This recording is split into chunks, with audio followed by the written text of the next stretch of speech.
ሰራዊት ፍቅሬ ሪቫኑን ቆረጠው። አንተን አብኖ ሰርሽ ኮን ያስተዋወቀው ታይተህበታል። ይሄንን ቋንቋ ብዙ መጠቀም ከባድ 950 ብር ግዙ እንደዚህ ልል አልችልም። ይሄ እኔ አይደል።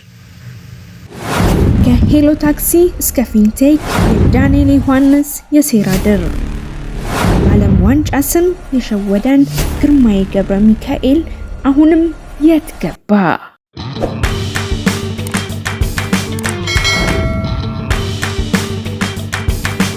ከሰሞኑ የሰማነው ጉድ ያስደነግጣል። በኢትዮጵያ የሴሌብሪቲ ዓለም ትልቅ ቦምብ ፈንድቷል። ፌደራል ፖሊስ ይፋ ባደረገው መረጃ መሰረት የፊንቴክ ኢንቨስትመንት ድርጅት በዜጎች ላይ የ1.7 ቢሊዮን ብር ማጭበርበር ፈጽሟል። እናንተዬ 1.7 ቢሊዮን ብር ቀልድ ነው እንዴ? ነገሩ ወዲህ ነው።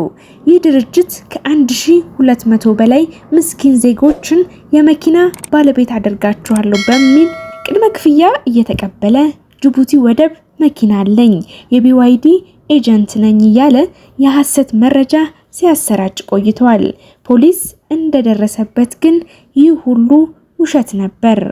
የፊንቴክ ኢንቨስትመንት ጉድ ገና ተቆፍሮ አላለቀም።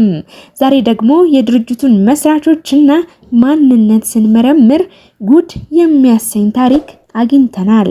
እናንተዬ እነዚህ ሰዎች ፕሮፌሽናል አጭበርባሪዎች ናቸው እንደ የሚያሰኝ ታሪክ ነው ያላቸው። መጀመሪያ ስለ ዳንኤል ዮሐንስ እናውራ። በአሁን ሰዓት በማረሚያ ቤት ሆኖ ክሱን እየተከታተለ የሚገኘው ዳንኤል ለካ ይህ የመጀመሪያው ጌም አይደለም። ከዚህ ቀደም ሄሎ ታክሲ በሚል ድርጅት ስም በሺዎች የሚቆጠሩ ዜጎችን መኪና አሰጣችኋለሁ ብሎ ከፍተኛ ማጭበርበር የፈጸመ ግለሰብ መሆኑ ተጋልጧል። የአሁኑ የፊንቴክ ትዕይንት የድሮ ድራማ ቀጣይ ክፍል ይመስላል።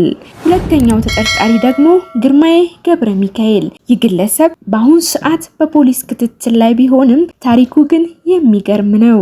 የዛሬ 16 ዓመት ገደማ ደቡብ አፍሪካ የዓለም ዋንጫን ስታስተናግድ ያኔ አስካሉካን በተባለ ድርጅት ስም ወደ ደቡብ አፍሪካ ወስጄ ጨዋታ አሳያችኋለሁ በማለት በሚሊዮኖች የሚቆጠር ገንዘብ ከሰዎች ሰብስቦ ከአገር ኮብልሎ ነበር።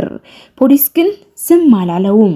በኢንተርፖል ተከታትሎ ወደ ሀገር እንዲመለስና እንዲታሰር አድርጎት ነበር። ይገርማችኋል። ያኔም አጭበርብሮ የታሰረ ሰው ዛሬ ደግሞ በ1.7 ቢሊዮን ብር ዘረፋ ስሙ ዳግም መነሳቱ። የሚገርመው ደግሞ ይሄን የ1.7 ቢሊዮን ብር ያዘገነ ድርጅት ሲመሰረት በስንት ብር ይመስላችኋል?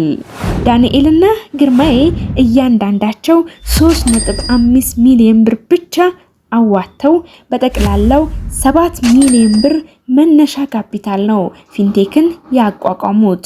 በ7 ሚሊዮን ብር ተነስተው ነው እንግዲህ በታዋቂ አርቲስቶች ታጅበው የቢሊዮን ብር ጃክፖት የበሉት። አሁን ወደ ዋናው ጨዋታ እንግባ። ይህ ሁሉ ማጭበርበር ለመፈጸም ድርጅቱ የተጠቀመው የኛኑ ተወዳጅ አርቲስቶችና ተጽዕኖ ፈጣሪዎችን ነው። አዎ እነሱም በዚህ ነገር እጃቸው አለበት ተብለው ተጠርጥረዋል። ፌደራል ፖሊስም እነ ሰለሞን ቦጋለ፣ ሰራዊት ፍቅሬ፣ ዳንኤል ተገኝ፣ አብርሃም ግዛው፣ ይገረም ደጀኔ፣ መንሱር ጀማልና ካሊድ ናስርን በቁጥጥር ስር አውሏቸዋል።